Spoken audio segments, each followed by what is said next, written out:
Hola, buenas tardes a todos. No sé si se escucha bien, si me pueden ir confirmando a través del chat. Hola, buenas tardes. Perfecto. Bien, perfecto. Ya tenemos varios oyentes entonces. Bueno, bienvenidos a este nuevo taller. El tema de hoy, titulado Sabemos los criterios del winning, pero ¿sabemos lo mismo del winning alimentario?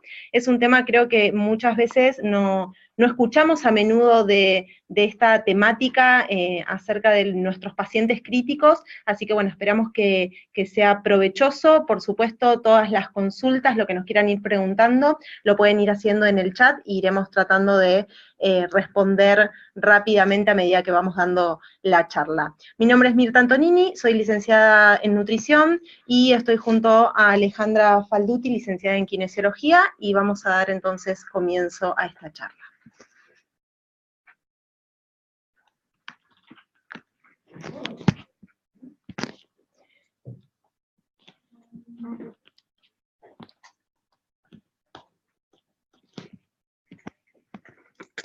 Ya arrancamos, ahí está.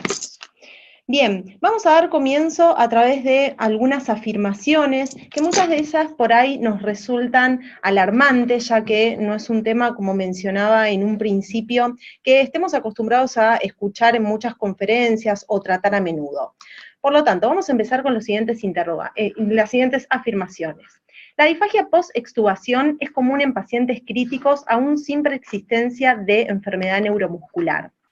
Asimismo, existe una prevalencia de disfagia post-intubación que oscila entre un 3 a un 62%. ¿Por qué es tan variable estos porcentajes? Porque muchos de los estudios no siempre comparten los mismos tipos de paciente, los mismos tipos de, el mismo tiempo de intubación orotraqueal, los mismos tipos de pacientes en cuanto a su diagnóstico, ya sea clínico o quirúrgico, el grupo etario. Entonces, por lo tanto, es difícil encontrar un grupo de estudios que semejen en cuanto a su población y nos puedan brindar el mismo porcentaje. Pero por lo que observamos, el límite superior de un 62% resulta bastante alarmante para nuestros pacientes críticos. La siguiente afirmación: el riesgo de padecer disfagia post-intubación aumenta conforme a la edad y a los días de intubación orotraqueal.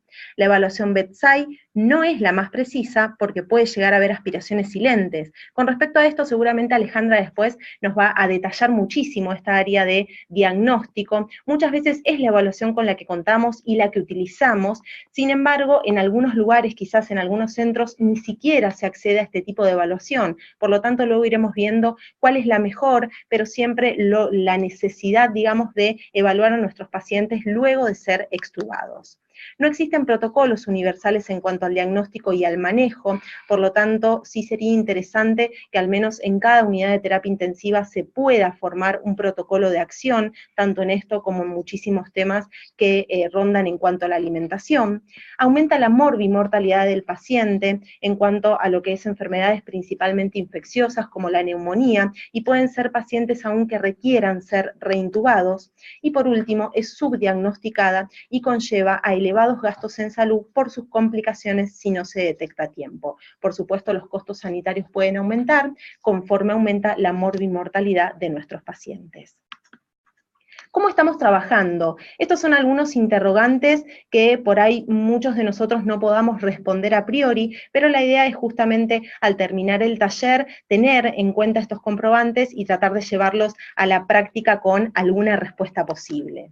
¿Realizamos screening para detectar disfagia post-intubación en nuestros pacientes críticos? Sí, no, cada uno de ustedes sabrá cómo se maneja en su centro. ¿Qué profesional realiza este screening? ¿Licenciado en enfermería, el área de fonoaudiología, el propio intensivista o el área de kinesiología?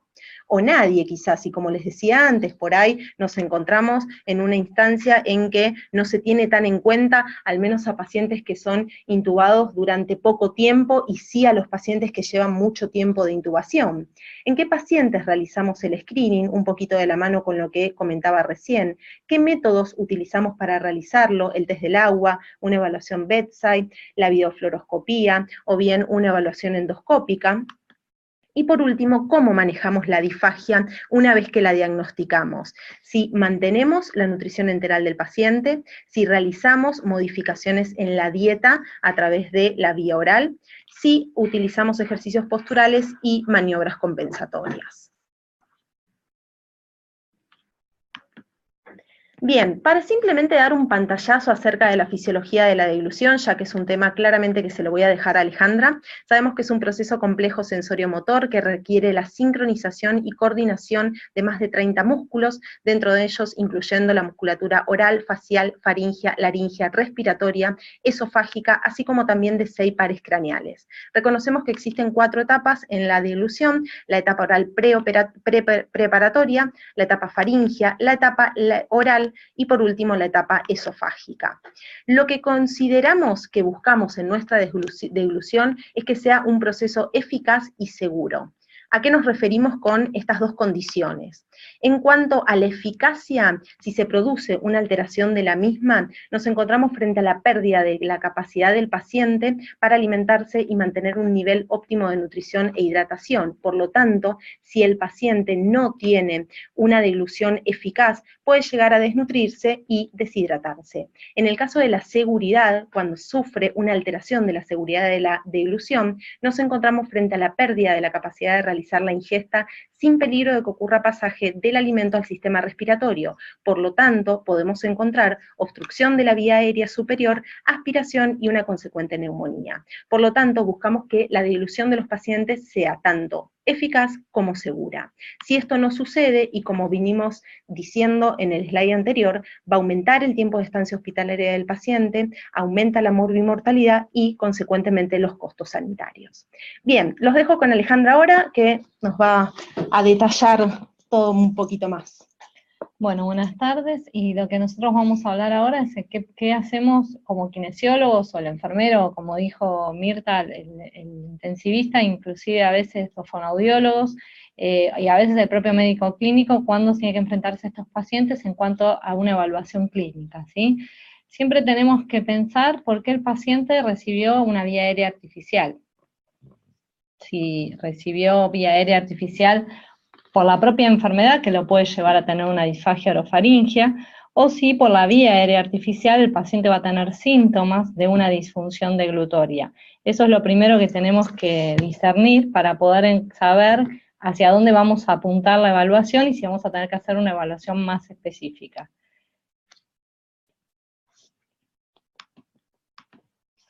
Bien, tenemos que tener en cuenta que la deglución, tal como la describió recién Mirta, nosotros a los fines prácticos de estudio la dividimos en 4 etapas, pero básicamente es una actividad consciente a la hora de decidir si nosotros queremos tomar algún alimento o tomar líquidos, la sed, el hambre, y también tiene una parte refleja que no solamente se desarrolla en el momento de tragar un alimento, sino en el momento de protección de la vía aérea, con el manejo de nuestro propio lago orofaringio, que es lo primero que falla en estos pacientes cuando se les retira el tubo orotraqueal en el paciente crítico. La evaluación de la deglución en la unidad de cuidados intensivos se hace en todos los pacientes que recibieron una vía aérea artificial y fueron extubados, porque todos, más allá de la patología por la cual fueron intubados, pueden tener riesgo de desarrollar disfunciones deglutorias, ¿sí? La prevalencia de disfagia en estos pacientes es mayor con patología neurológica, sobre todo los pacientes más estudiados es en ACV.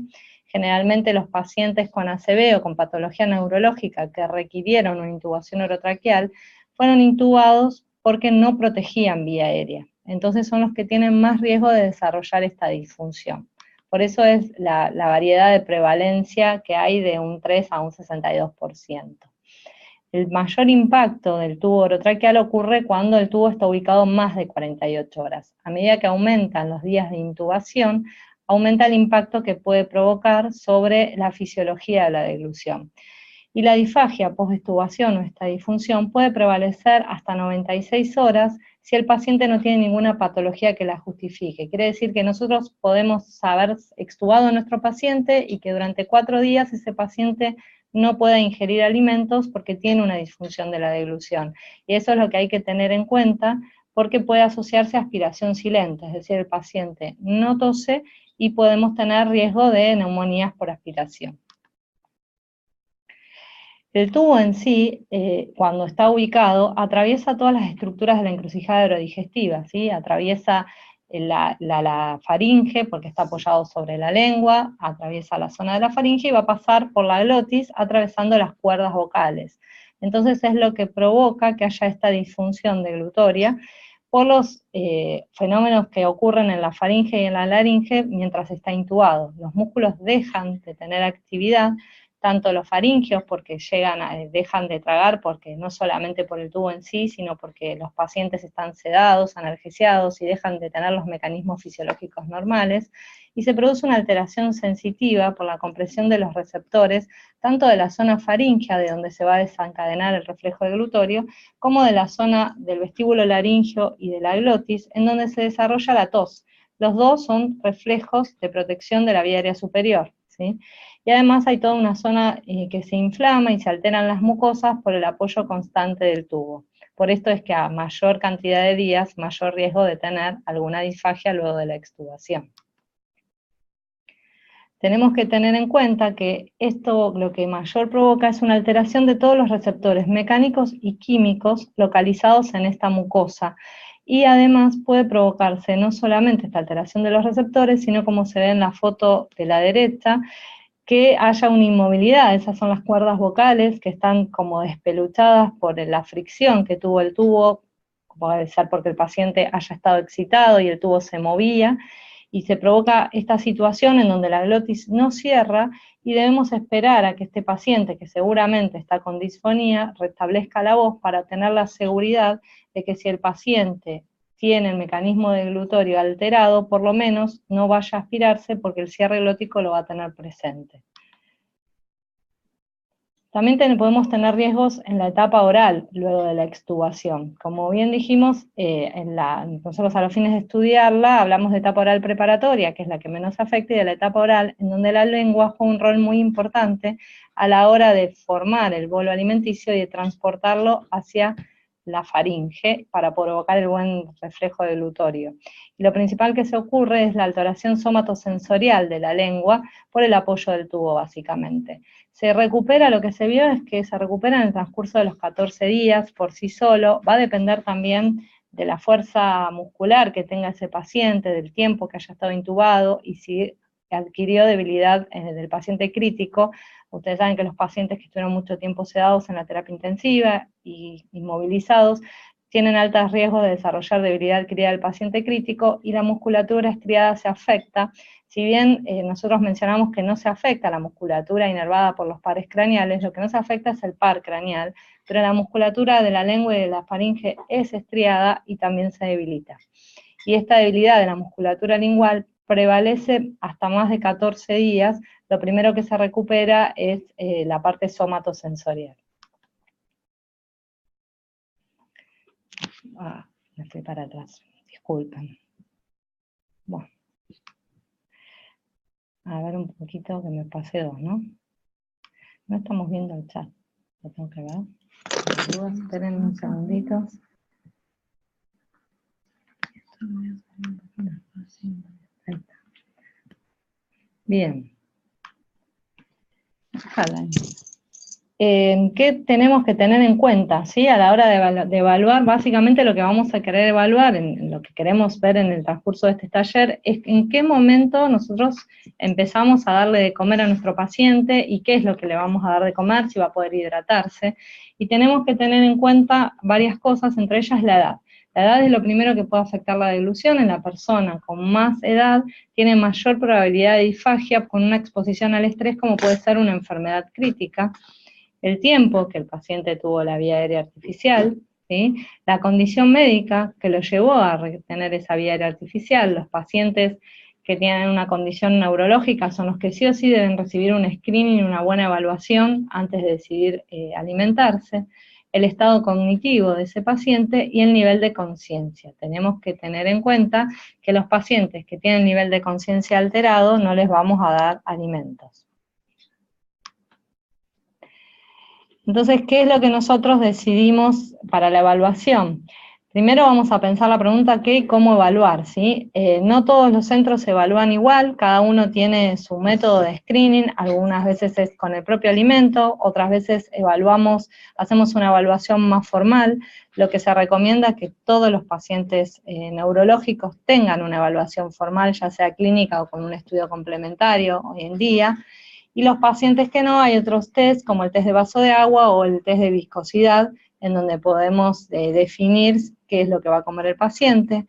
En cuanto a cuándo evaluar, vamos a ver que tampoco está definido, pero por lo que estuvimos hablando, debemos esperar por lo menos 12 horas antes de decidir empezar a darle de comer, y los pacientes que vamos a evaluar tienen que ser pacientes con un estado de conciencia que pueda responder por lo menos órdenes simples. No se pueden evaluar a pacientes que tienen estado de conciencia alterado. Bien, entonces ya dijimos que no hay consenso en la literatura sobre cuál es el procedimiento de evaluación de la delusión correcta, que la evaluación clínica es una evaluación subjetiva, pero debemos identificar posibles causas de disfagia y sobre todo riesgo de aspiración. No nos tenemos que olvidar que es un paciente que tuvo un tubo orotraqueal, ya sea para ventilación mecánica o para protección de vía aérea, con lo cual el riesgo de aspiración lo tenemos que minimizar, y decidir con esta evaluación si necesitamos hacer una evaluación objetiva, como puede ser con una fibroendoscopía o una videofluoroscopía, para poder saber qué forma lo vamos a alimentar a nuestro paciente. Bien, en cuanto a cuándo evaluar, no hay ningún estudio que demuestre el mejor momento de la reintroducción de la nutrición oral, pero existen evidencias de que hay una alta frecuencia de aspiraciones bronquiales no acompañadas de reflejo toxígeno. ¿Esto qué quiere decir? Que si bien no sabemos bien, porque por la heterogeneidad de los pacientes de la unidad de cuidados críticos, por la diversidad de edades y de estados del paciente, no se sabe bien en qué momento va a empezar a comer, pero sí se sabe que hay aspiraciones silentes y que esto es lo que tenemos que tener en cuenta en estos pacientes. Pero también se benefician de un margen de 12 de 24 horas post-extubación para decidir evaluar para evitar complicaciones. Nosotros lo que intentamos hacer con la evaluación clínica es identificar si hay una alteración del mecanismo deglutorio, ver si hay riesgo de aspiración y si necesita esta evaluación instrumental y algún tratamiento. Para eso, en lo que principalmente nos vamos a basar es en la presentación de los síntomas. Y hay síntomas que nosotros podemos considerar como indicadores, que en general están descritos, los de la izquierda, los 6 de la izquierda están descritos para el paciente neurológico, pero que a nosotros nos ayuda mucho también para definir a la hora de alimentar en el resto de los pacientes. Entre ellos tenemos la disartria, el reflejo nauseoso alterado, la voz húmeda, la disfonía, la tos anormal y la tos postdeglución. Y la presencia o ausencia de reflejo toxígeno es como una cosa muy importante, porque si el paciente no tiene el reflejo toxígeno, nosotros decidimos no alimentar para evitar las aspiraciones silentes. Que el paciente realice múltiples degluciones para un único bolo o que tenga un ascenso laríngeo disminuido. En el caso de la disartria, que es la alteración en la articulación de la palabra, lo que tenemos es una dificultad de la movilidad lingual, con lo cual estos pacientes, así como tienen dificultad para poder articular una palabra, tienen compromiso para la formación y propulsión del bolo, presentando lo que son residuos en la zona oral, así que los pacientes que tienen disartria debemos pensar que pueden tener un compromiso de la etapa oral, con la consecuente disfunción que puede traer en la etapa faríngea, ya que si no se dispara correctamente el reflejo deglutorio, puede quedar con residuos en la zona de valéculas y de senos piriformes. Dentro de todo esto que está mencionado, nos vamos a basar básicamente en hablar de lo que es la simetría del paladar blando. Cuando nosotros evaluamos al paciente que abra la boca y que diga la letra A para ver la elevación del paladar, tenemos que fijarnos que esté simétrico y si no tratar de evaluar el reflejo nauseoso, ya que si no está el reflejo nauseoso, se encuentra ausente de algún lado, puede estar hablándonos de algún compromiso de la deglución por la inervación de los pares craneales, básicamente. Cuando el reflejo nauseoso se estimula tocando el pilar posterior, en el caso de que el paciente no responda con la elevación del velo del paladar, lo damos por ausente. Se toca el pilar posterior de un lado y el pilar posterior del otro lado, y en el caso de que nosotros hablemos de que tiene un reflejo nauseoso alterado, tenemos que prestar bastante atención a lo que es la etapa faríngea, que es donde va a tener el compromiso. La náusea en sí no nos interesa, sino nos interesa solamente la elevación del velo del paladar, y esto es algo que en realidad los neurólogos, nosotros, los intensivistas, los fonoaudiólogos, lo tomamos todo, y ahí es donde empezamos a pensar si este paciente tiene algún compromiso neurológico para tener disfagia. En cuanto a la fonación, tenemos que tener en cuenta que la voz puede ser húmeda, y esta voz húmeda puede verse porque haya penetración del alimento hacia la zona del vestíbulo laríngeo, o que quede alimento en la zona de los senos piriformes, que es en la placa radiográfica se ve a los costaditos que hay alimento en la zona del vestíbulo. Como este alimento queda muy cerca de lo que son las cuerdas vocales, a la hora de hablar se produce la penetración, cae sobre la zona glótica y el paciente tiene la voz húmeda. En ese caso, lo que nosotros tenemos que pedir es ver si después del alimento la puede aclarar, y si no la puede aclarar, tiene riesgo de tener aspiración luego. En el video que se está viendo ahora, lo que vemos es la cantidad de saliva que queda hacia los costados, sobre el costado derecho, y estamos viendo ya una alteración estructural, ¿sí? En donde se ve el cartílago aritenoides, que se me fue para atrás, y ahora otra vez, muy sensible. Poquito, espérenme.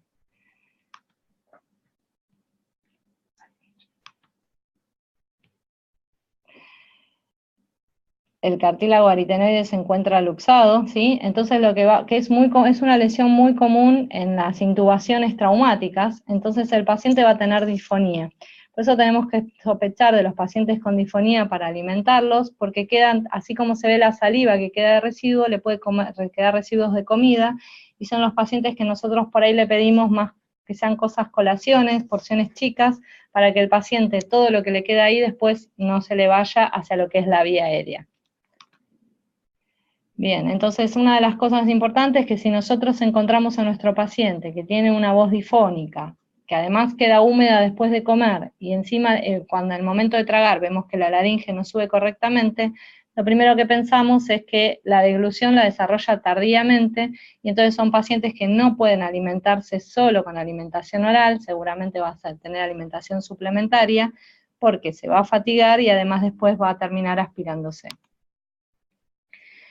En cuanto a la tos es muy importante que tenga el reflejo tusígeno para que si el paciente queda con alimento en la zona de la vía aérea, pueda expulsarlo mediante la tos. Y nosotros lo que también le pedimos es que tosa, y si tiene una tos voluntaria débil, es un predictor de aspiración después de la extubación. Con lo cual nosotros medimos, mediante PEMAX y pico flujo tosido, nosotros medimos con un valor numérico la tos para saber si ese paciente va a poder expulsar alimentos en caso de que quede en vía aérea superior.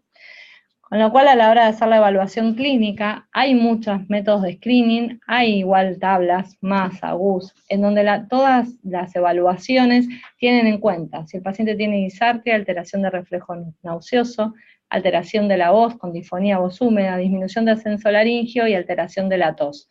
Podemos usar un screening formal o podemos usar la evaluación con estos indicadores. Es lo mismo, porque en realidad la evaluación clínica entre un 60 y un 70% podemos detectar a los pacientes con alteración, el otro porcentaje se nos escapa, y en el caso de que tenga alguno de estos indicadores, lo ideal es pedir un estudio complementario. Si es un paciente neurológico deberíamos pedirlo para definir la vía de alimentación, si va a tener que usar alguna postura compensatoria o va a tener que usar alguna compensación con la dieta, y para poder planificar la rehabilitación. En cuanto al test de vaso de agua, está principalmente descrito para SB. Los indicadores de que ese paciente tiene alto riesgo de aspirarse es la tos y la voz húmeda. Se le da al paciente a tomar un vaso de agua, ya sea con 90 centímetros, está descrito en algunos lugares, en otros 150, y se espera a ver si el paciente tiene tos y voz húmeda. Y esto va a depender de que el reflejo de la tos y la sensibilidad de la faringe estén intactas, o sea, que el paciente tenga reflejo tusígeno y el reflejo nauseoso. En caso de que no lo tengas, no sería válido tomar este test, sobre todo en pacientes con ACV, porque tiene altas chances de tener aspiración silente. Una pregunta, sí. ¿Este test es posible que lo haga el enfermero? Sí. Es más, afuera lo usan como screening el enfermero en todos los ACV, y el paciente que toma, tose y tiene voz húmeda es el paciente que llaman al especialista para evaluar, ¿sí? De hecho, en la terapia, sobre todo en el hospital donde trabajamos nosotros, a veces también la toman y me avisan cuando el paciente tosió. El problema es permitido, digamos, puede el enfermero tener esta capacidad de realizar este test. Sí. Es justamente para simplificar esto. Y de ahí se extrapoló a los pacientes extubados o traqueotomizados como para tener un screening rápido y poder definir, bueno, vamos a llamar a un especialista o vamos a hacer algún estudio según el lugar, la institución donde uno trabaje. Lo que sí sabemos con el test de vaso de agua es que cuando toman grandes volúmenes de agua, tiene mejor sensibilidad, ¿sí? En el caso de esta videodeglución, que no me está funcionando, a ver ahora si se ve. Ahí está.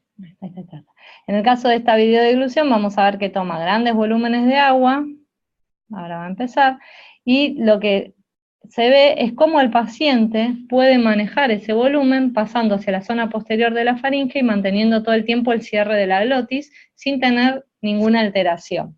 En el caso de que ese paciente hubiese tenido alguna alteración, hubiese tosido rápidamente, y si no tiene la tos, lo que nosotros detectamos son cambios en la mecánica respiratoria. Es cuando decimos el paciente tomó agua y se puso feo. Por eso es válido que lo tome otro. Si toma menos volúmenes, de 3 a 10 milímetros, es menos específico, es decir, tenemos menos posibilidad de detectar a los pacientes que no van a tener ninguna alteración. Y el paciente hace esto, hace interrumpido, ¿sí? Por eso es que se prefiere volúmenes grandes, porque como interrumpe va a compensar. Fíjense que va cayendo y se va quedando marcada la zona, y compensa respirando y volviendo a tragar y siguiendo tragando. Para realmente que sea un buen screening, lo mejor son volúmenes grandes, porque con volúmenes chicos tenemos microaspiraciones que nos podemos perder, ¿sí? O sea, a la hora de estos pacientes post-extubados, evaluar con alimentos, siempre elegimos empezar con semisólidos. El vaso de agua es verdad que se da, pero los pacientes neurológicos, por más que esté descrito por ACV, tienen muchas como condiciones. Tiene que ser ACV en un primer evento, tiene que tener reflejo nauseoso y tiene que tener tos. En ese caso le tomamos el vaso de agua.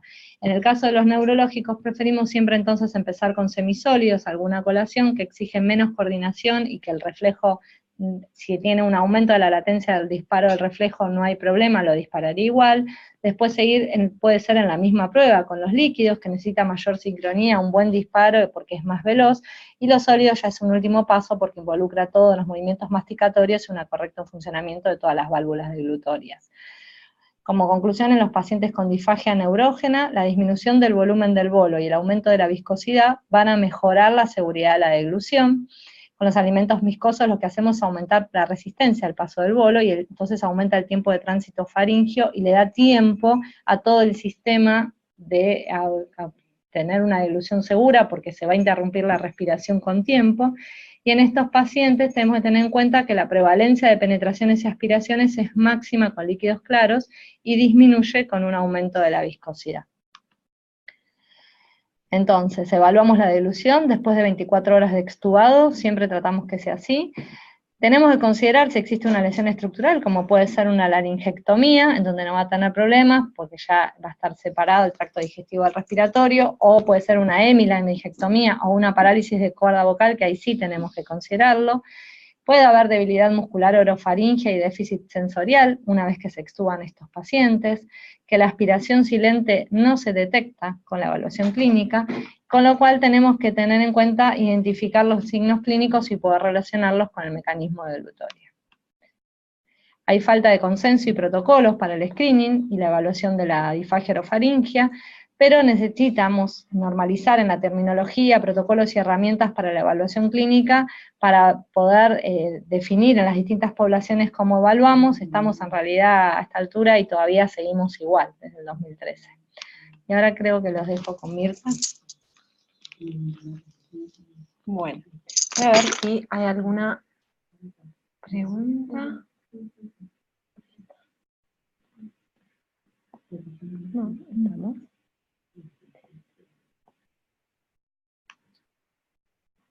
Bueno, seguimos adelante entonces, no habiendo consultas. Bueno, la idea es ahora empezar a ver un poquito y más desde el punto de vista alimentario cómo es el tratamiento de esta disfagia post-intubación. Por un lado tenemos todas las cuestiones alimentarias, que son las que vamos a desarrollar a lo largo de los siguientes slides. Por otro lado, los ejercicios posturales y maniobras compensatorias, y la estimulación nerviosa, que yo hace un ratito le preguntaba a Ale si esto se utilizaba, y al menos en nuestro país no está en uso. Bien, no sé si alguien quiere comentar al respecto de esto. Si quieren ir haciendo algún comentario, pueden hacerlo. Bien, con respecto a la alimentación oral en el paciente extubado, una serie de interrogantes, algunos semejantes a los que nos preguntábamos antes, algunos ya un poco mostrados por Alejandra. Uno es en qué momento realizamos el diagnóstico, qué herramienta utilizamos para el diagnóstico, qué consistencia debemos emplear en los alimentos sólidos y qué hacer con los líquidos. Esto es muy importante que trabajemos de manera interdisciplinaria con el servicio de kinesiología o fonoaudiología que esté a cargo de las pruebas de dilución en estos pacientes, para saber exactamente qué fue lo que encontró quien realizó esta prueba de dilución dentro de estos servicios y poder entonces coordinar cuál va a ser la alimentación del paciente. Es muy importante que estemos en concordancia con esto, porque si no muchas veces por ahí la indicación que nos da el kinesiólogo o el fonoaudiólogo no coincide por ahí con nuestra clasificación de distintos tipos de alimentación que tenemos en nuestro servicio.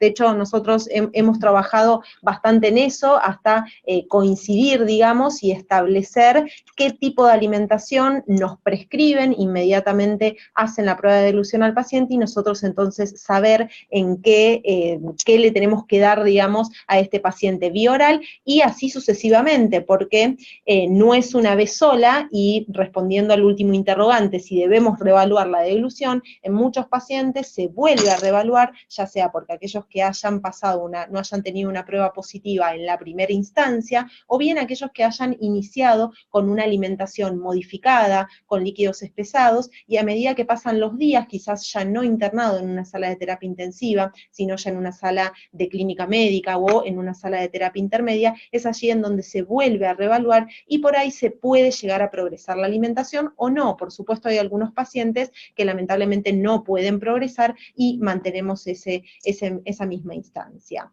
¿Influye el estado nutricional del paciente? La realidad es que en lo que destaca, digamos, lo que es la prueba de dilución post-extubación, a todos los pacientes, independientemente del estado nutricional con el que hayan iniciado su internación en la terapia intensiva, por supuesto que a todos los vamos a manejar de la misma manera.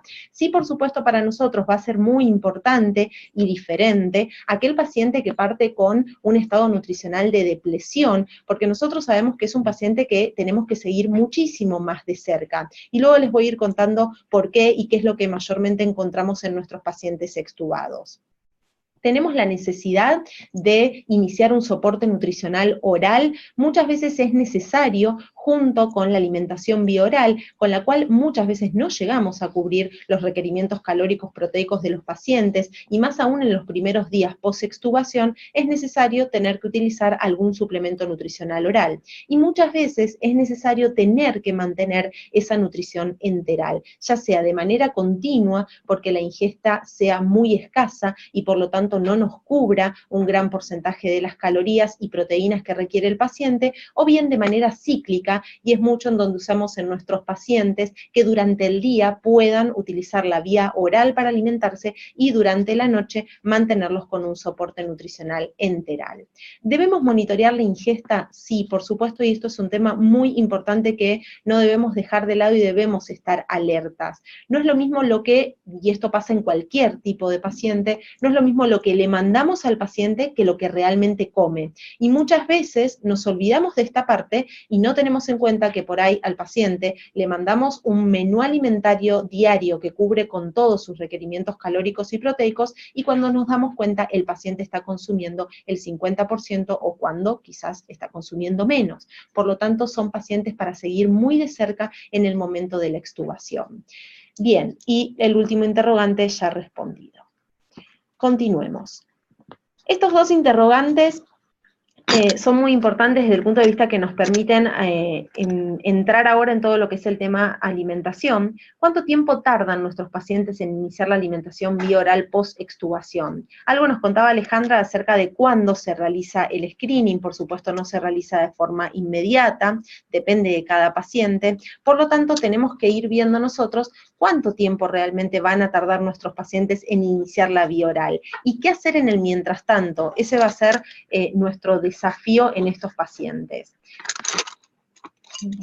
En los 3 a 5 días post-extubación, ¿nuestros pacientes cubren sus metas calórico-proteicas? Y acá es donde nos tenemos que preguntar, dependiendo de la alimentación que tienen, del tipo de alimentación que llevan. No hay dudas que si el paciente, luego de la extubación, mantiene seguramente su sonda nasogástrica, esto va a ser muy probable, seguramente siga cubriendo. El tema es cuando no sucede esto.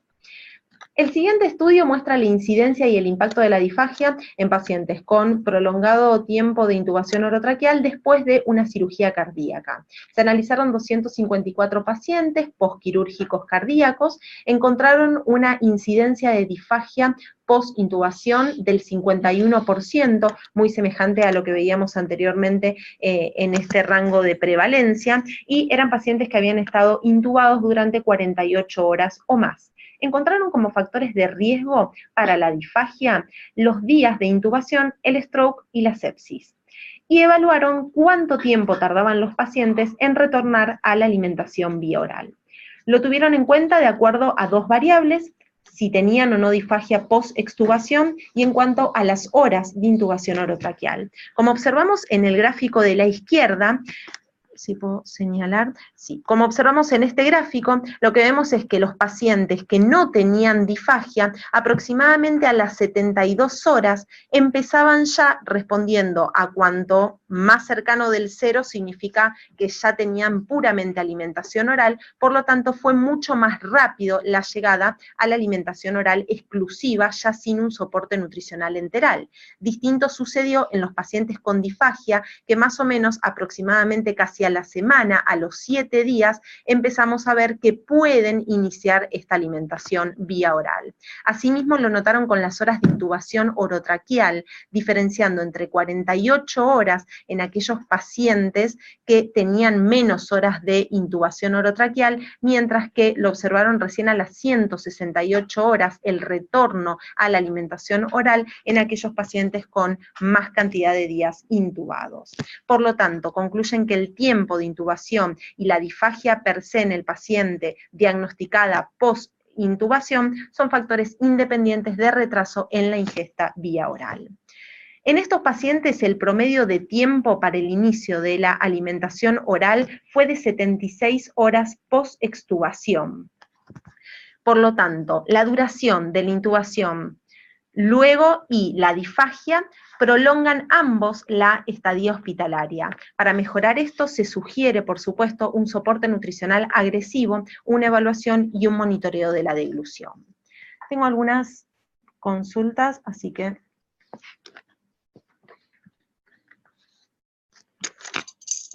Bien, a ver, me perdí. Bueno, a ver. Cuando extuban, ¿cuántas horas para empezar por sonda? No, para empezar por sonda se continúa por sonda. Exacto, y ahora justo es uno de los slides que vamos a ver un poquito más en detalle, así que Mariela ahora seguramente lo respondamos un poquito mejor.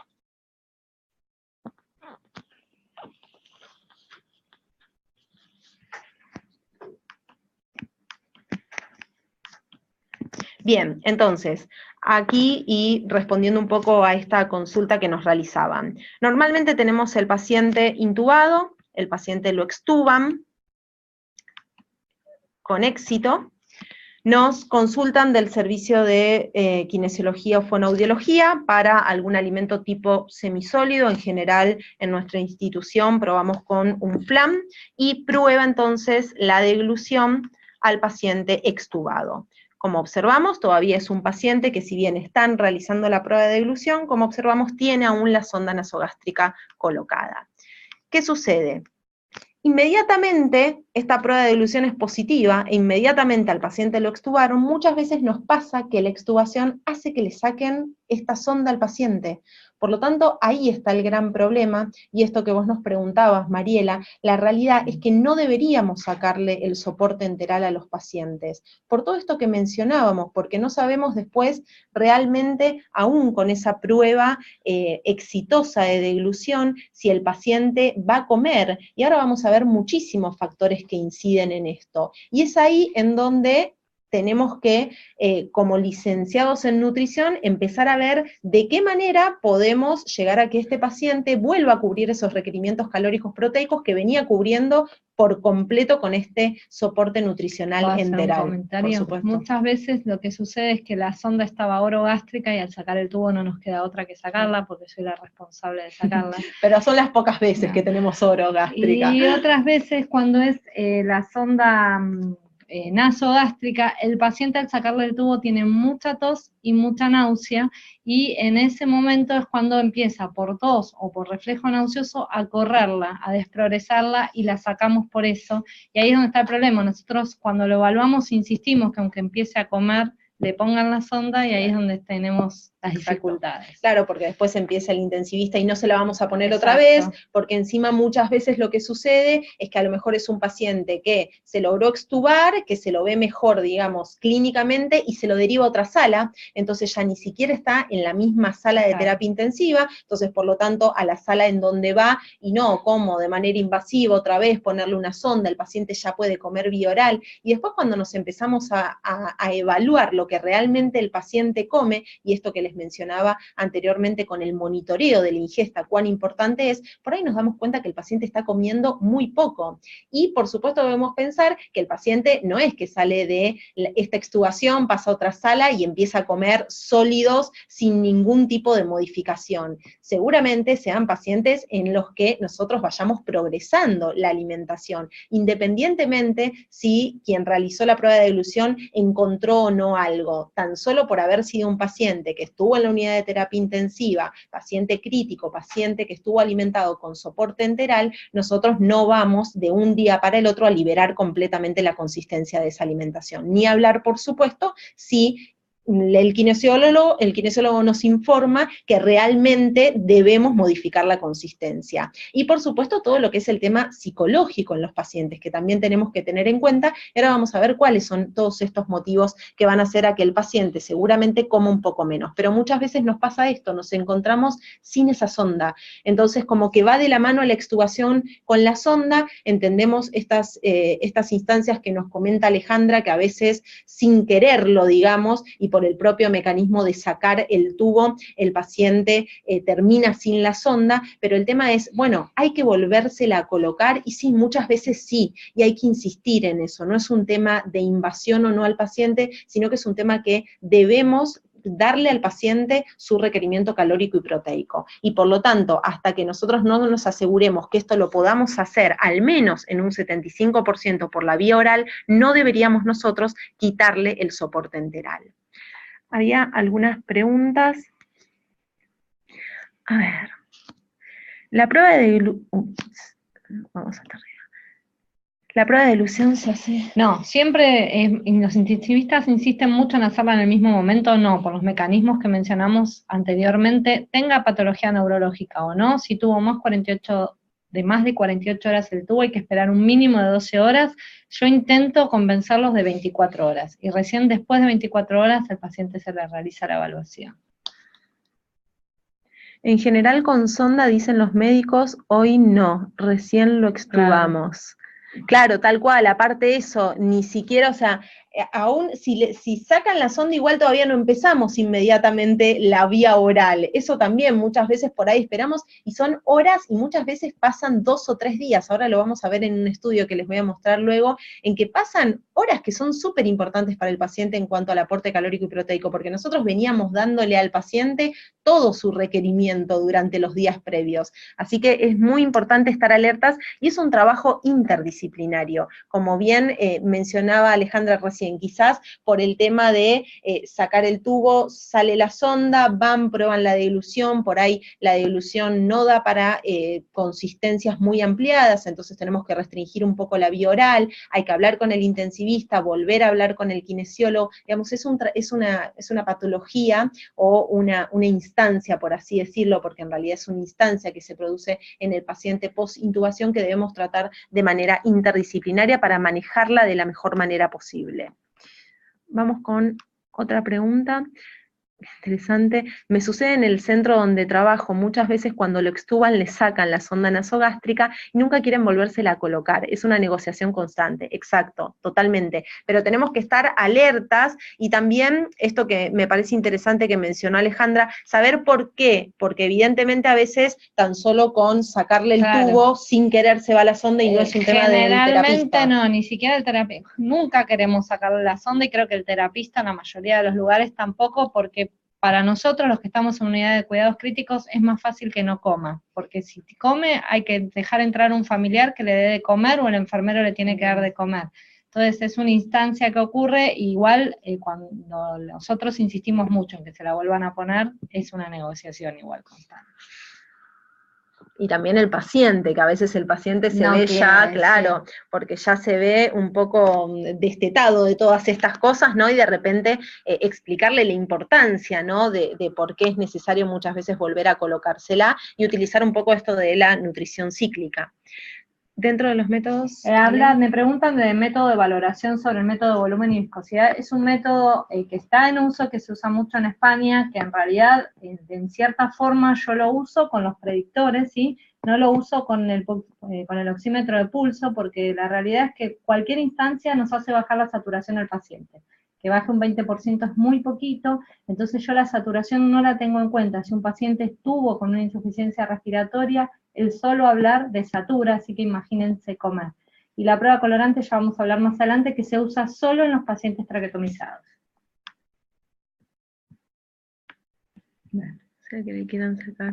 Exacto, hay que ver entonces por qué motivo esa sonda, nos preguntan, digamos, qué bueno que no es una cuestión del terapista que le quiso sacar la sonda, sino que hay que ver muchas veces el motivo de por qué esa sonda no está más en nuestro paciente y bueno, ver si es posible su recolocación o trabajar en una mejor ingesta será.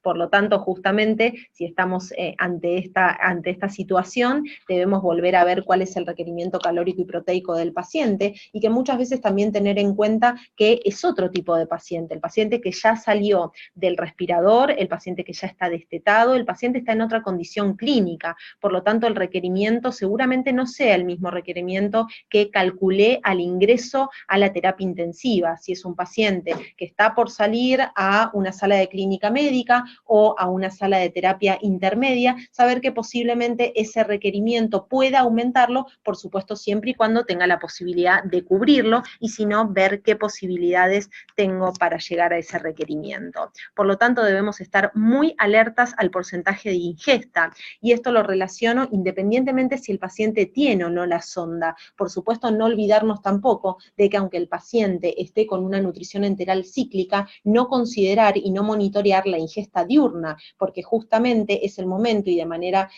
trabajando interdisciplinariamente en que tenemos que ver el momento de decir, bueno, este paciente está en condiciones de poderle sacar la sonda. No solo lo vemos nosotros como licenciados en nutrición, sino también el servicio de kinesiología que lo sigue una vez aunque el paciente salió de la terapia intensiva.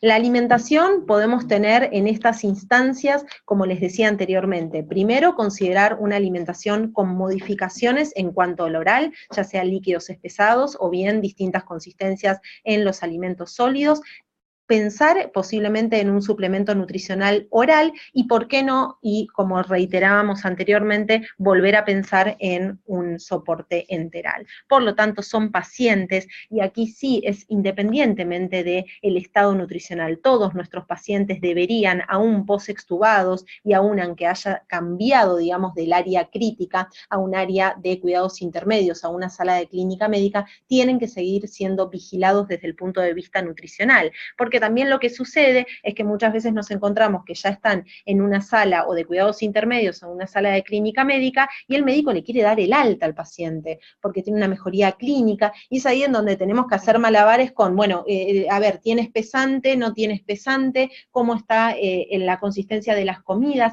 El propio paciente siente mucha preocupación porque ¿cómo voy a hacer en mi casa? ¿Cómo tengo que comer? Entonces hay que aprovechar el tiempo al máximo, justamente en la medida de lo posible, para, si el paciente va cubriendo bien sus requerimientos calóricos proteicos, tratar, por supuesto, de que se vaya sin el soporte enteral. En el caso que sea necesario, por supuesto, deberemos considerarlo también. A ver, algunas consultas.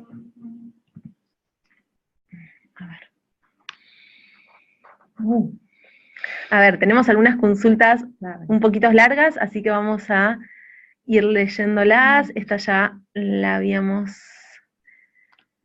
Cuando la sigue teniendo puesta, ¿se puede iniciar rápido?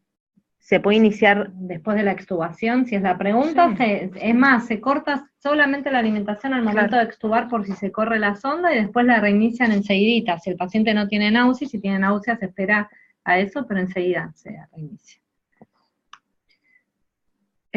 Me pasó con una paciente diabética, había estado meses intubada. Cuando se le extuba, la paciente sigue con la sonda nasogástrica, le mandábamos yogur descremados con edulcorantes porque era una paciente diabética. Luego, por la normativa institucional, se me eligió una consistencia tipo pudding, más que nada espesa, leche con maicena, la cual ella refería que ya esas comidas no las toleraba. Tosía después de comer, se probó con una sonda nasoyeyunal, porque decía que la sonda nasogástrica le molestaba y que tosía por eso. De todas maneras, digamos, el reflejo de oxígeno va a ser lo mismo con la gástrica o la yeyunal, estimo. Se le realizaron estudios de dilución, la videofluoroscopía, creo que se llama, y siempre dio todo bien. Busqué estudios los cuales me decían que convenía la consistencia tipo néctar.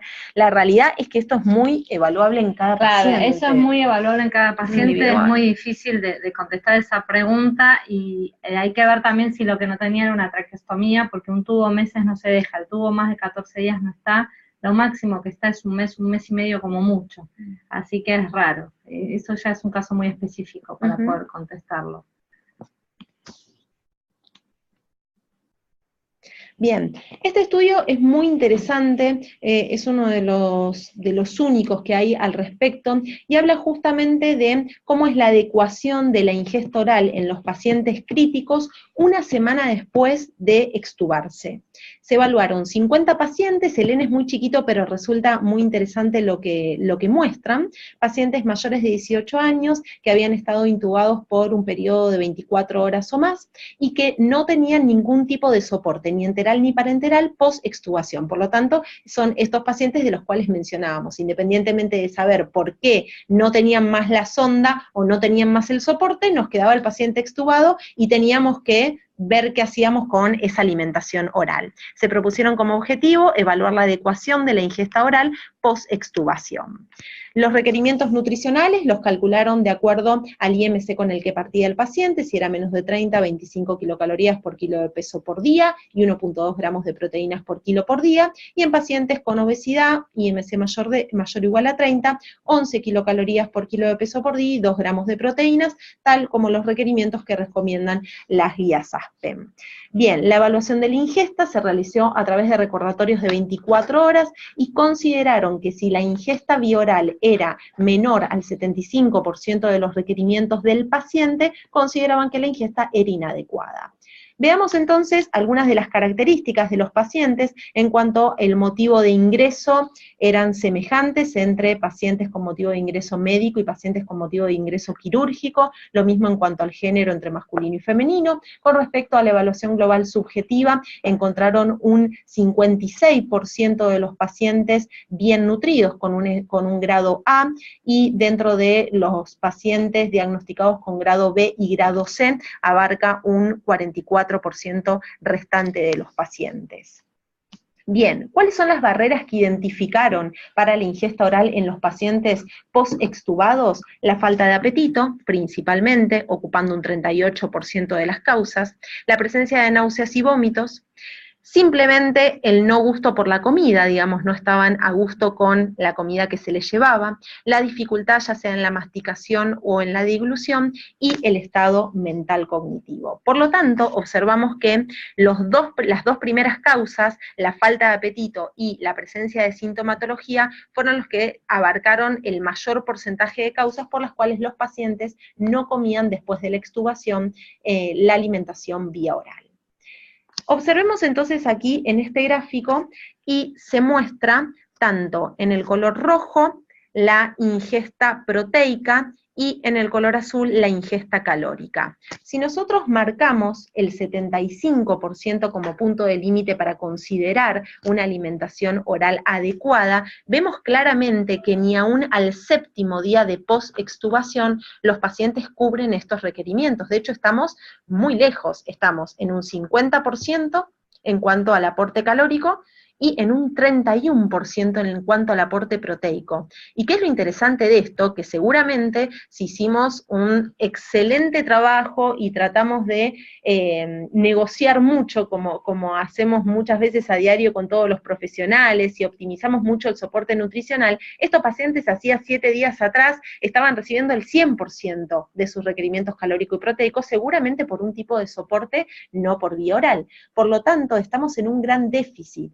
¿Y qué nos pasa con estos pacientes? Nos pasa lo que empezamos a ver cada vez más, que es el paciente que empieza a perder muchísima masa muscular, y son esos pacientes muy débiles a la hora del alta hospitalaria. Por lo tanto, como vemos, tenemos que estar muy alertas en este caso. Claramente, el paciente sin la sonda, luego de estar extubado, seguramente solo con la alimentación oral no alcance, tengamos que de inmediato, si no es posible retomar la alimentación enteral, pensar en algún suplemento nutricional oral, y por supuesto ver las estrategias para optimizar esa ingesta, pequeñas comidas de manera frecuentes, en pequeños volúmenes, para que el paciente mejore su apetito, por supuesto considerar en la medida de lo posible en la institución que nos encontremos los gustos y hábitos del paciente, considerar si tenemos algún tipo de consistencia que fue prescripta por el licenciado en kinesiología. Son muchas las cosas que tenemos que tener en cuenta, y claramente esto que mencionaba Alejandra antes, va a ser mucho más fácil que el paciente tenga un soporte, sin lugar a dudas, pero bueno, ante esta situación debemos tratar de optimizar esta vía oral para que el paciente al momento de su alta hospitalaria se vaya lo mejor posiblemente nutrido. Este estudio lo que evaluó es la disfunción en la deglución luego de la intubación orotraqueal, y evaluó mucho el tema diferenciando pacientes en cuanto al grupo etario. Fueron 151 pacientes con un tiempo de intubación mayor o igual a 48 horas, y parten de estas afirmaciones, que la intubación puede generar una disfunción en la deglución y, por supuesto, un retraso en la ingesta de la vía oral. Se propusieron evaluar la existencia de dificultad deglutoria post-extubación, definida como la dificultad, en este caso, para deglutir 50 mililitros de agua dentro de las 48 horas luego de la extubación, y efectuaron un seguimiento a los 21 días. Asimismo, evaluaron si estos objetivos y estos resultados eran diferentes de acuerdo al grupo etario y cuánto tardaban los pacientes en pasar positivamente esta prueba de deglución y comenzar la vía oral. Los pasos que hacían, digamos, hasta llegar a considerar que el paciente había pasado exitosamente esta prueba, era evaluar cuestiones de historia de disfagia del paciente, de ya soporte enteral en su momento, el nivel de conciencia, la saturación de oxígeno, algunas situaciones de reintubación que haya tenido el paciente y babeo. De esta manera, si esto estaba para probar, probaban con 3 mililitros de agua, y si esto daba también positivo, pasaban a la prueba de 50 mililitros de agua. Si esto estaba ok, consideraban una prueba de deglución bedside exitosa. Bien, utilizaron esta escala de ingesta funcional oral, me pareció muy interesante, en donde se establecen 7 niveles, los tres primeros van aún acompañados de la sonda. El primer nivel es el paciente que está con una nutrición enteral sin nada de ingesta bioral. El segundo nivel, el paciente que tiene nutrición enteral y una ingesta bioral mínima, puede ser aquel paciente que empezamos con estas colaciones, empezamos con estos alimentos a lo largo del día para ver cómo los va tolerando. El tercer nivel, el paciente con nutrición enteral más vía oral complementaria, seguramente acá ya estamos en presencia de aquellos pacientes que utilizan de manera cíclica, seguramente nocturna o no, pero en general son los casos que elegimos, la nutrición enteral, y el resto del día la vía oral. Y el resto de los niveles, aquellos pacientes ya sin soporte enteral, en el nivel 4, la vía oral con una única consistencia, continúa la vía oral con varias consistencias, en cuanto que el paciente ya está apto para su consumo. El nivel 6, la ingesta vía oral ya con sólidos, pero con líquidos espesados, y el nivel 7, la vía oral sin restricciones. Bien, es de estos 151 pacientes, el seguimiento a los 21 días lograron completarlo 110 pacientes, la media de intubación orotraqueal fue de 8.4 días, y encontraron una incidencia de disfagia o de trastorno, digamos, deglutorio post-extubación del 61.7%. Como vemos, las incidencias de los distintos estudios no difieren en lo absoluto con el primer porcentaje mostrado en la presentación.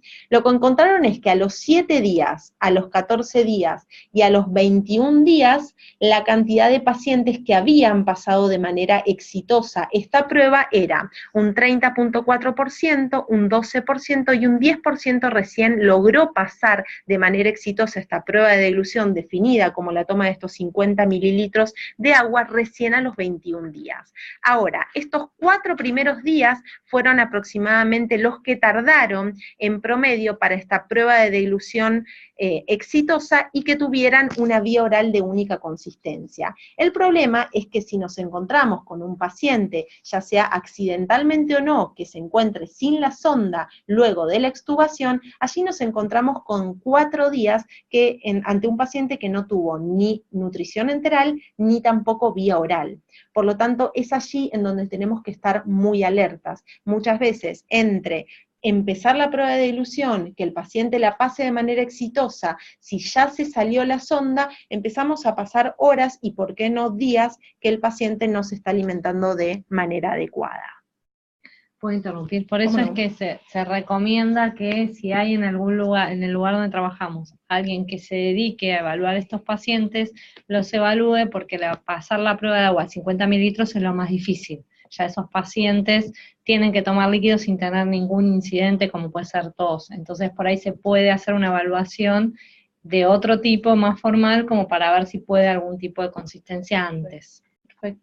En nuestra institución Alejandra es altamente buscada a diario para poder lograr que nuestros pacientes tengan una prueba de dilución. Bien. En cuanto a los resultados, diferenciaron en los dos grupos etarios, pacientes de menos de 64 años, pacientes mayor o igual a 65 años, y lo que encontraron es que las tasas de fracaso al segundo día no eran significativas entre ambos grupos, o sea que era más probable encontrar tasas de fracaso a los 2 días, digamos, con la primera prueba, pero sí encontraron diferencias significativas en las tasas de fracaso, en las cuales se encontraron mayor porcentaje en los pacientes añosos que en los pacientes jóvenes, hallando un 68.4% de fracaso en dicha prueba. Por lo tanto, la media para retomar la vía oral fue de 5 días en los pacientes adultos mayores, mientras que en los jóvenes el porcentaje de fracaso fue del 54.3%, con una media de 3 días para retomar la vía oral. Como conclusiones, informan que aproximadamente 1 de cada 4 personas mayores sometidas a intubación por un tiempo de 48 horas o más tuvo esta disfagia post-extubación con necesidad de nutrición enteral, y la dilución y la ingesta oral deben monitorearse en los primeros 7 y 14 días luego de la extubación, especialmente en las personas adultas mayores, para identificar justamente la necesidad de una intervención que mejore la recuperación. Este algoritmo me pareció muy interesante mostrárselos, parte de una extubación exitosa.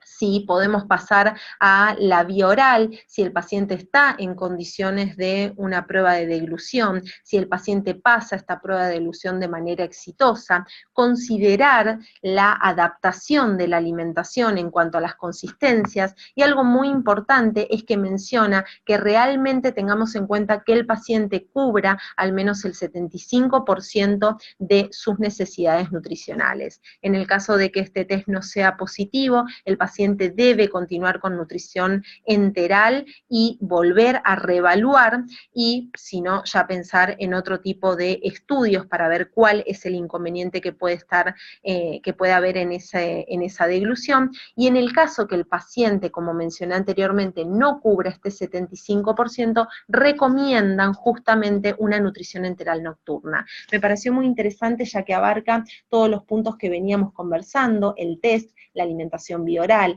la adaptación de las comidas y el enriquecimiento de los alimentos, la nutrición enteral nocturna complementaria y considerar este 75% de ingesta. Para esto no nos queda, digamos, más solución que tener que estar alertas, monitorear la ingesta, hacer recuentos calóricos. El sistema que tengamos en cada institución va a ser útil para ver realmente cuánto está comiendo nuestro paciente. Bien, en el siguiente cuadro lo que observamos es todas aquellas posibles soluciones frente a los obstáculos que aparecen en un paciente en cuanto a la ingesta vía oral durante su estadía en la terapia intensiva. Justamente diferencia el paciente antes de estar extubado, antes de, digamos, con el tubo orotraqueal, y cuando lo extuban, maneja las tres formas, las tres etapas, digamos, la etapa preprandial, la etapa prandial y la etapa postprandial, y evalúa un poco todos los obstáculos que pueden existir en este paciente. Por ejemplo, síntomas gastrointestinales, problemas en la deglución, síntomas neuropsicológicos, cambios en la percepción sensorial, bajos niveles de grelina, altos niveles de colecistoquinina y polipéptido I. Justamente la grelina, al estar baja, generaría que el paciente no tuviera apetito, y a la inversa con la colecistoquinina y el polipéptido I. Es muy interesante porque abarca mucho de acuerdo a las etapas del paciente, y como posibles soluciones dentro de ellas, una muy interesante es un grupo de soporte nutricional, por supuesto, ver la cantidad exactamente que consume el paciente, considerar la necesidad de algunas colaciones o comidas extras a las 4 comidas para aumentar el valor calórico y proteico de nuestros pacientes. ¿Cuáles son entonces los principales motivos de los pacientes post-extubados en cuanto a su baja ingesta bioral? Odinofagia al retirar el tubo, no sé si es tan común que puedan... No es tan común. Si tienen, en general, dentro de las primeras horas dejan de tenerlo. Bien, perfecto, bien. El retraso en las prescripciones alimentarias, muchas veces a lo mejor lo evalúan, no informan realmente cuál tiene que ser la prescripción, o bien se informa mal la prescripción, y a lo mejor esto que les mencionaba, tratar de coincidir con el servicio que se encargue de realizar la prueba de deglución en los pacientes, de modo de saber qué plan de alimentación es el indicado para el paciente, los planes de alimentación terapéuticos y restrictivos, considerar, poner en la balanza muchas veces qué es lo que prevalece en este paciente. Por supuesto, es tratar de aumentar su ingesta, a expensas de por ahí pensar en alguna otra patología subyacente que tenga el paciente. Por lo tanto, es muy importante no ser restrictivos en estas etapas con determinados pacientes. El retraso en la progresión, muchas veces a lo mejor se estipula la famosa dieta blanda y nos quedamos con eso, y no sabemos bien a qué se refiere eso, qué puede comer, qué tipo de consistencia, puede alguna cosa, puede otra cosa, y a lo mejor esa prescripción queda eterna y no se cambia nunca más, y no sabemos cuándo es el momento de progresar a nuestro paciente. El retraso en la implementación del soporte nutricional oral, esto es muy importante y no debemos temer de iniciarlo. Si es necesario, el paciente con una buena ingesta luego no lo consumirá más, y por supuesto los síntomas gastrointestinales o los grados de anorexia que pueda tener nuestro paciente. Bien, me voy a ir apurando un poquito. Bueno, los distintos tipos de niveles que tenemos en cuanto a la alimentación. Si bien existen distintas guías que muestran niveles, siempre es importante, y como vengo mencionando, que se trate de realizar algún protocolo de acción o bien de coordinar con el servicio de kinesiología o fonoaudiología cómo debe ser y cómo vamos a estipular los distintos niveles en la alimentación en cuanto a las consistencias del paciente. Hay instituciones por ahí que tienen 3 niveles, instituciones que tienen 4, instituciones que tienen 7, o sea, por supuesto que depende de cada institución, pero lo importante es que esté protocolarizado. Con respecto al espesamiento de líquidos, considerar, si bien sabemos que en términos generales existen 3 consistencias, la consistencia tipo néctar, la consistencia tipo cremosa o tipo miel, de acuerdo al tipo de espesante que utilicemos, y la semisólida o tipo pudding, es muy importante considerar el producto que estamos utilizando para saber qué tipo de consistencia y cuántas medidas el paciente deberá utilizar, y se detalla entonces cómo son estos 3 tipos de consistencia. Esto es importante también conversarlo con la kinesióloga, fonoaudióloga, para que nos indique cuál debe ser la consistencia que el paciente puede tolerar.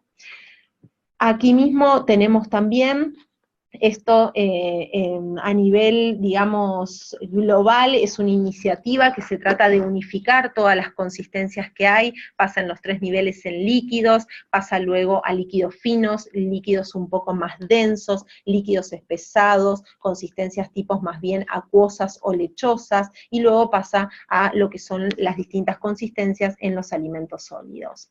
Con respecto al uso de espesantes, no afecta la biodisponibilidad del agua.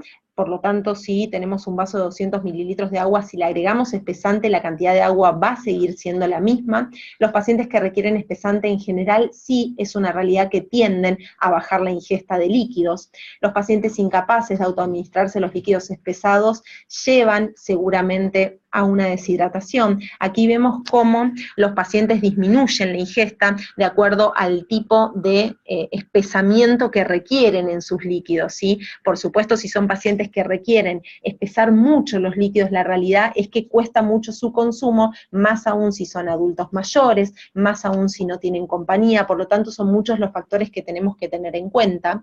Los líquidos con gran cantidad de espesante tienden a generar mayor saciedad. Esto es importante, que el paciente inmediatamente antes de comer o durante la comida por ahí no esté tomando el líquido espesado, sino tratar de separarlo un poco de las comidas justamente para no generar esta saciedad.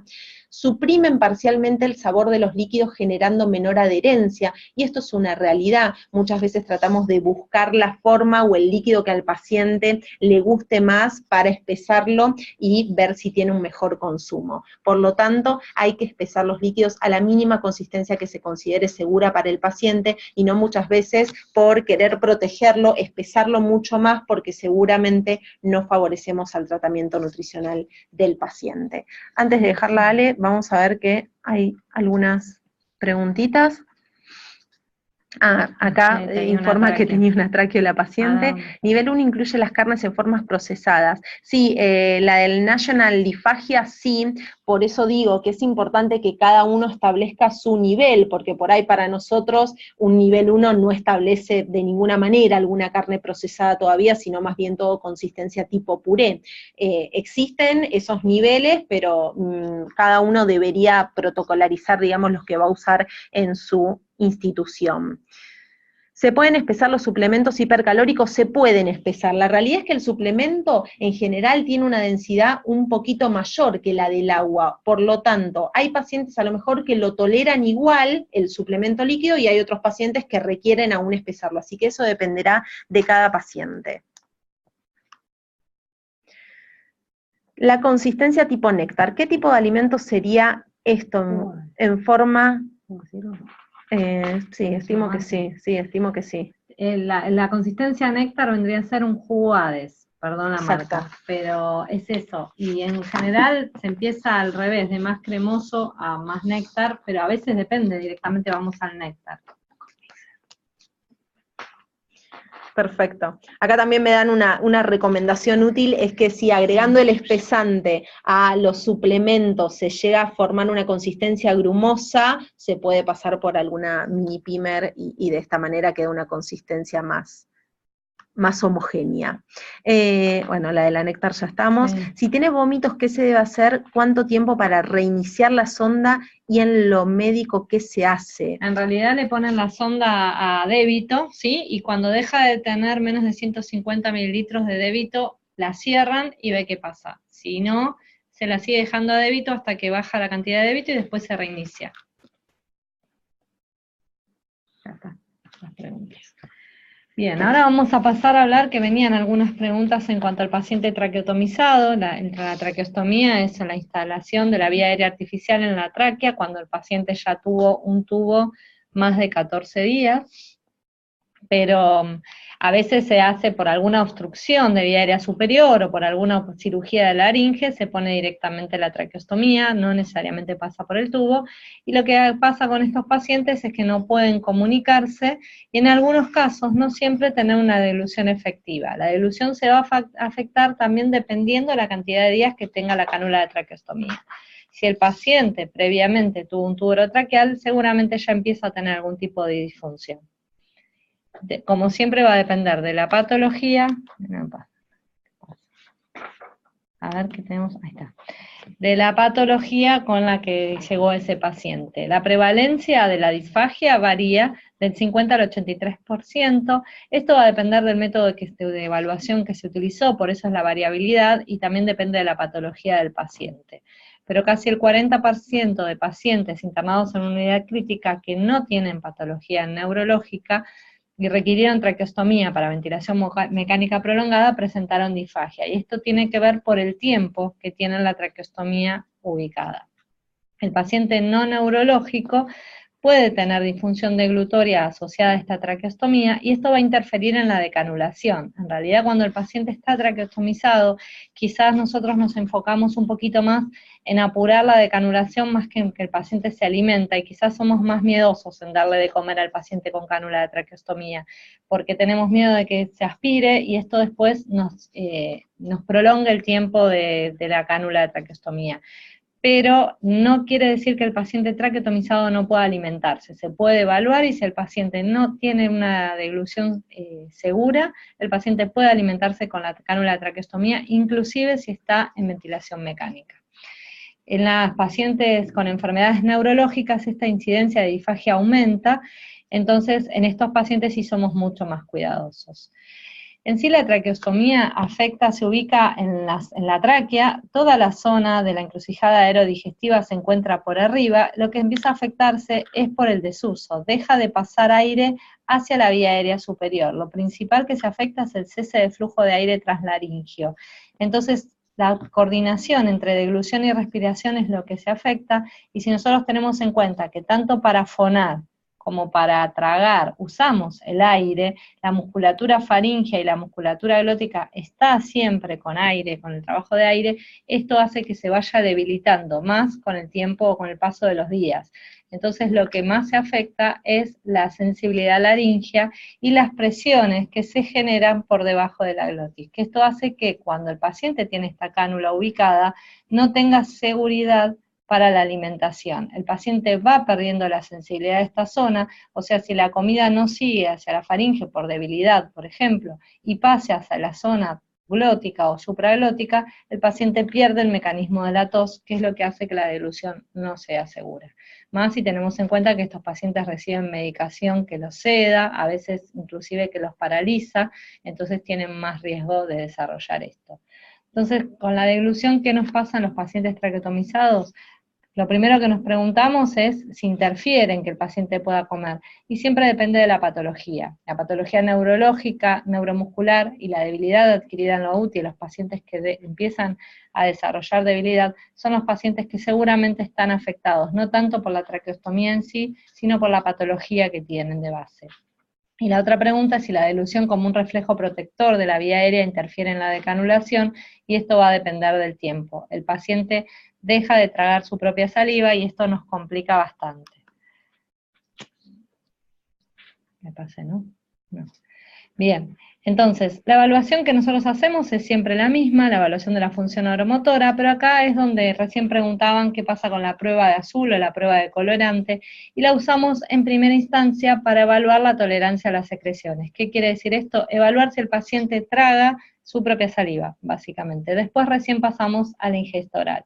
Y lo que se hace es teñirle la lengua con un colorante azul, ya no se usa más el azul de metileno, y le ponemos, ya puede ser en pasta o con gotas, y después le pedimos que trague y evaluamos si el paciente le sale secreciones pedicánula, ¿sí?, por debajo de la gasa, o cuando lo aspiramos en la cánula traqueostomía. Eso se hace inmediatamente a los 5 minutos, a los 15 minutos, y después durante el día, según la institución, hay protocolos de cada 2 horas, o en otros, como nosotros le decimos al kinesiólogo de guardia, que si viene secreciones azules, consideramos a la prueba positiva. ¿Qué quiere decir? Que lo que tragó fue hacia la vía aérea, ¿sí? Esta prueba debe ser vista solo como una herramienta de detección para la presencia de cantidades excesivas de aspiración en estos pacientes. ¿Qué quiere decir? Que el paciente que se aspira va a pasar esto que está azul, se le fue todo a este sector, quiere decir que el paciente tosió e impactó esto que no es un filtro. En ese caso, el paciente se aspiró, pero si el paciente tiene pequeñas microaspiraciones, no llega a pasar hacia abajo, entonces no detectamos a esos pacientes que se aspiran pequeñas cantidades. La prueba azul tiene un 50% de falsos negativos, con lo cual es como tirar una moneda al aire. Si se aspira, sabemos que seguro que se aspiró, pero si no se aspira, nos quedamos con la duda. ¿Qué pasa con la prueba azul modificada? Es lo mismo, pero lo que hacemos nosotros es darle un yogur teñido, siempre primero con semisólidos, y después se le hace con líquidos. No se hace en el mismo día, las pruebas se hacen en días consecutivos, porque hay que esperar 24 horas para ver si hubo aspiración tardía. Entonces primero se hace la tinción de la lengua, después se le da con un semisólido, y después se le da el vaso de agua o con líquidos, ¿sí? Y lo que hacemos es pedirle al paciente que trague, y ver si viene secreciones, como en este caso por la tráquea azules, o no. Esta prueba se hace con la cánula de traqueostomía, tiene un balón que se infla, ¿sí?, para separar la vía digestiva de la respiratoria. Al momento de hacer la prueba, nosotros desinflamos ese balón y ocluimos la cánula, ya sea con un tapón o con el propio dedo, para pedirle al paciente que trague varias veces y después se puede volver a inflar el balón. Esto es simplemente para restablecer los mecanismos fisiológicos habituales a la hora de tragar. Nosotros, el sistema respiratorio está íntimamente ligado con el sistema deglutorio. A la hora de tragar realizamos una apnea respiratoria y se generan presiones por debajo de las cuerdas vocales que hace que si la comida pasó para abajo, la podamos expulsar con la expiración que sigue. En el caso de que tiene la cánula de traqueostomía, el aire ahí lo perderíamos. Por eso es que siempre se intenta desinflar. Bien, la prueba azul modificada también presenta un 50% de falsos negativos, identifica un 67% de los pacientes con traqueotomía que se aspiran grandes cantidades y no identifica a los que se aspiran pequeñas cantidades. Esto es, el primer artículo es del 2001, este último artículo es del 2016, se sigue revisando porque es la herramienta más utilizada no solamente acá en Argentina, sino por los fonoaudiólogos en todos los países, porque es clínicamente lo que tenemos más a mano. Por eso es muy importante no desestimar si nos da negativo y hacerle una evaluación siempre más formal. Cuando nosotros evaluamos a este tipo de pacientes, tenemos que tener en cuenta que el objetivo principal, además de la alimentación que sea eficaz, es lograr siempre la protección de vía aérea, porque no queremos que nuestro paciente vuelva al respirador, básicamente. Entonces, es muy importante lo que decía recién Mirta, nosotros la sonda deberíamos dejársela aunque el paciente inicie la alimentación oral, porque necesitamos más que nada mantenerlo seguro y a veces no le permitimos nosotros mismos comer grandes cantidades, porque si come porciones muy grandes empieza a tener residuos en la zona faríngea que después tiene alto riesgo de aspiración. Entonces nosotros también insistimos que la sonda, si se salió, se la vuelvan a poner. Y que la evaluación clínica hoy en día siempre la tratamos de hacer, pero insistimos bastante en usar la FES, que es una fibroendoscopía de la vía digestiva, de la vía aérea, perdón, para ver si el paciente tiene alteraciones anatómicas y si queda con residuos en esa zona. La FES, en realidad, es una fibroendoscopía sensibilizada de la deglución. Lo que se hace es primero evaluar la integridad anatómica, o sea, ver cómo está la vía aérea, porque con el tubo pudo haber generado lesiones, o después la cánula de traqueostomía pudo haber generado lesiones más abajo de la glotis. Se evalúa la sensibilidad tocando las zonas, se evalúa cuántas secreciones orofaringia tienen, es decir, si el lago orofaringeo no logra tragarlo, y después se hace la evaluación con alimentos. Ahí sí, en el mismo momento, se le prosigue dando un flan, dándole agua y dándole un sólido, que no es lo más habitual que lleguemos a hacerlo, porque toda la prueba tarda 15 minutos, y al paciente se le mete un endoscopio por la nariz, y lo estamos mirando con la camarita, ahora vamos a ver algún videíto, y no es muy agradable. En este caso, lo que vamos a ver es, lo que se ve es esto, es la zona glótica. Ahí el paciente tragó, por eso se puso blanco. Estamos viendo cómo cierra, esto es la epiglotis, esto serían las cuerdas vocales, y estos serían los cartílagos aritenoides, ¿sí? Acá estamos viendo lo que nosotros llamamos una laringe seca, es decir, no presenta saliva en esta zona, quiere decir que cuando traga el paciente lleva la saliva hacia la faringe, que es lo que no vemos. Este estudio no evalúa las etapas deglutorias, lo que nosotros vemos es lo que queda después que comió. Vamos a interrumpir, ahí está lo que estamos viendo, es después se pasa a las cuerdas vocales y vemos la tráquea para ver la integridad anatómica. Por ejemplo, ahí no veíamos saliva arriba, pero ya estamos viendo la tráquea, quiere decir que este paciente algo se aspiró, y ahora está saliendo, ¿sí? Esto es lo que se evalúa, la integridad anatómica, en este caso no se prosiguió la prueba hacia el alimento. En esta que vamos a ver ahora, lo que vamos a ver es también la zona glótica, que está evaluando la integridad anatómica, esta es la epiglotis, estas son las cuerdas vocales, y fíjense hacia este costado y hacia este cómo tiene mayor cantidad de saliva. Esto es lo que decimos cuando tiene voz húmeda. Esta saliva empieza a penetrarse y el paciente tiene una voz gorgoteante, y eso es un índice de que el paciente le queda residuos en la zona de los senos piriformes, ¿sí? Si está difónico, también puede ser esto, o puede ser como en este caso que la cuerda vocal no se está moviendo. Acá se está intentando pasar para evaluar sensibilidad, el paciente debería haber tosido, no tosió, no tiene absolutamente nada de sensibilidad, y se ve la cánula de traqueostomía. Este estudio no se hace con anestesia, con lo cual el paciente debería haber tosido mínimamente. En todo el estudio no tragó ni tosió. No se prosiguió el alimento. Acá vamos a ver una donde se le va a dar flan, ¿sí? Nosotros, esta es la epiglotis, las cuerdas vocales, los senos piriformes, la faringe, y estamos viendo flan que cae acá. Nosotros en este momento no deberíamos estar viendo nada, porque cuando traga pasa esto, se hace fase blanca. Esta paciente está disparando el reflejo deglutorio de manera más tardía, ¿sí? Se le sigue dando flan, porque quizás podría comer igual con alguna compensación. Se está evaluando si quedan residuos, no queda residuos en senos ni en valéculas, y vamos a ver qué pasa con la siguiente porción. Cada vez lo vemos más, y recién tragó, parecía que iba a entrar acá, pero cuando restablece, vemos que el alimento se fue por la faringe, ya no se ve más alimento. Como consideramos que sigue siendo peligroso darle así, se le va a dar dentro del mismo estudio una tercera cucharada, ¿sí? Y donde vamos a ir viendo ahora qué pasa. Esta paciente tiene degluciones múltiples, sigue cayendo alimento de la segunda porción, quiere decir que tiene un reflejo muy retrasado, y ahora cuando se le da la tercera, estamos viendo todo el flan, que parece que va a entrar a la vía aérea, pero no, cayó en un seno piriforme, y la paciente recién traga acá. Esta paciente no puede comer porque tiene un alto riesgo de realizar una neumonía. Esta es una paciente traqueostomizada, neurológica, con lo cual es importante a veces evaluar a estos pacientes, ¿sí? La evaluación clínica comparada con la FES falla en identificar aspiración silente. Esta paciente estaba pasando por la epiglotis y no tosía, quiere decir no tenía sensibilidad. La FES minimiza esta falla de identificación de penetración y aspiración silente, y lo que se estima es que 1/3 de los pacientes traqueotomizados que pasan la evaluación clínica tienen riesgo de penetración o aspiración. ¿Sigo? Sí, sigamos nada más que... Está bien. No es así.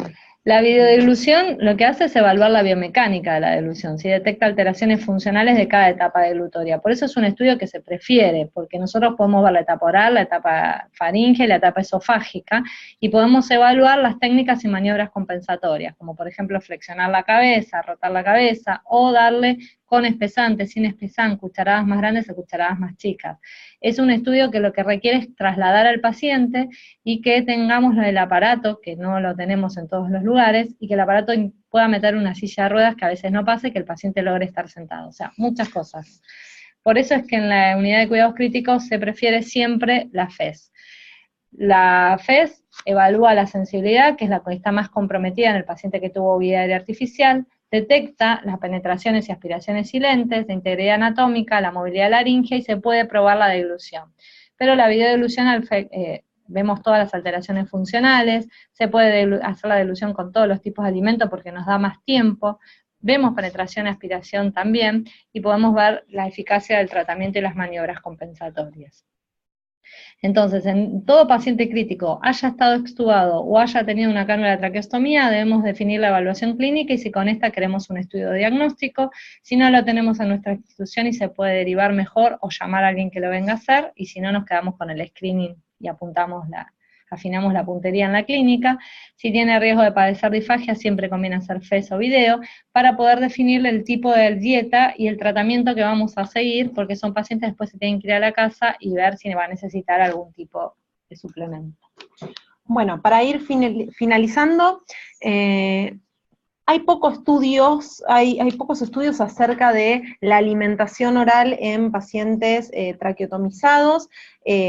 Aquí voy a compartir el siguiente, si bien menciona de por sí que hay escasa información acerca de la alimentación en estos pacientes. Este estudio evaluó 126 pacientes con una media de edad de 53 años, algunos pacientes con distintos, en general, motivos de ingreso, algunos pacientes con cirugía de cabeza y cuello, algunos pacientes con cirugías neurológicas, algunos pacientes clínicos, quirúrgicos, quemados.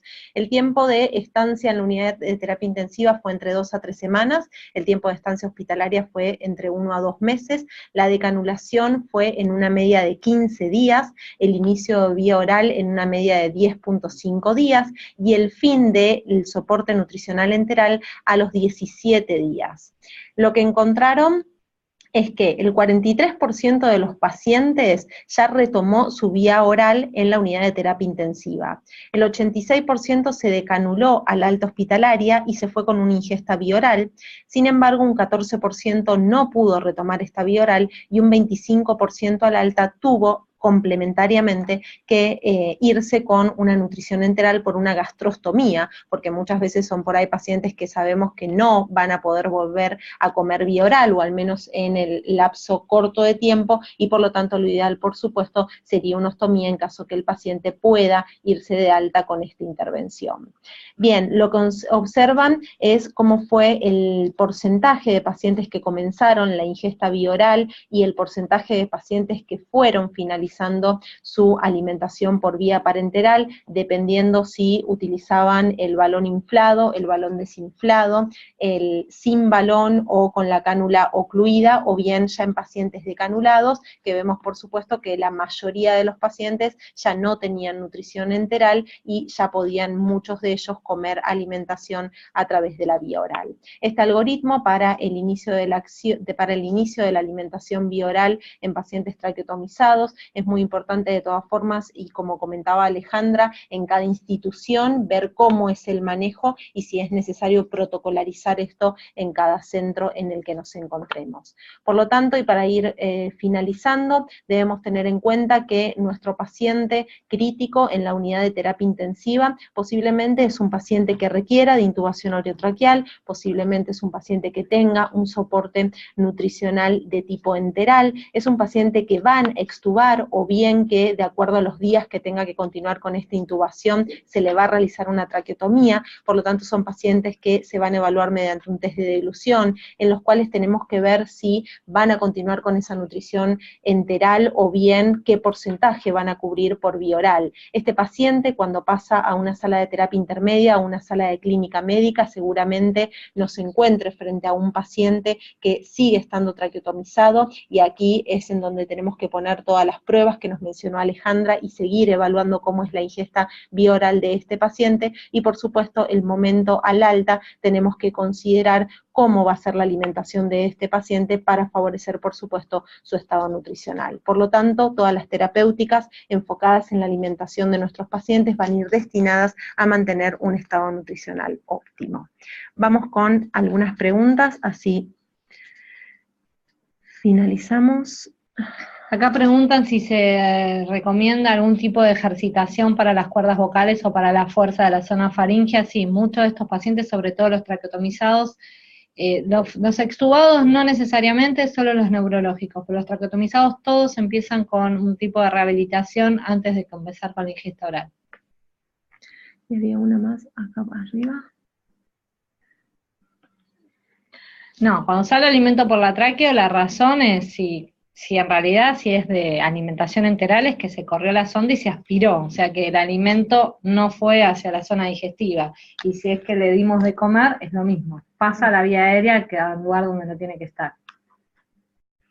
La gelatina sí se considera como líquido completamente porque se hace líquido en la boca del paciente, sí, se considera como un líquido. En caso de hiporexia, ¿recomiendan o indican algún orexígeno?